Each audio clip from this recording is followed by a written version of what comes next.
پاکستان اور بحرین کا انسدادی دہشت گردی تعاون مزید مضبوط بنانے اور منشیات اسمگلنگ کے خلاف مشترکہ اقدامات پر اتفاق ہوا ہے۔ صدر آصف علی زرداری کی بحرینی وزیر داخلہ سے ملاقات میں سیکیورٹی تعاون پر تبادلہ خیال۔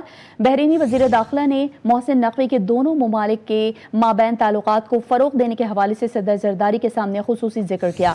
صدر زرداری نے محسن نقوی کے کردار کو سراہتے ہوئے کہا کہ محسن نقوی میرے بیٹے بلاول کے بعد دوسرے بیٹے کی مانند ہیں۔ پاکستان اور بحرین کا انسدادی دہشت گردی تعاون مزید مضبوط بنانے اور منشیات اسمگلنگ کے خلاف مشترکہ اقدامات پر اتفاق ہوا ہے۔ صدر آصف علی زرداری کی بحرینی وزیر داخلہ سے ملاقات میں سیکیورٹی تعاون پر تبادلہ خیال۔ بحرینی وزیر داخلہ نے محسن نقوی کے دونوں ممالک کے مابین تعلقات کو فروغ دینے کے حوالے سے صدر زرداری کے سامنے خصوصی ذکر کیا۔ صدر زرداری نے محسن نقوی کے کردار کو سراہتے ہوئے کہا کہ محسن نقوی میرے بیٹے بلاول کے بعد دوسرے بیٹے کی مانند ہیں۔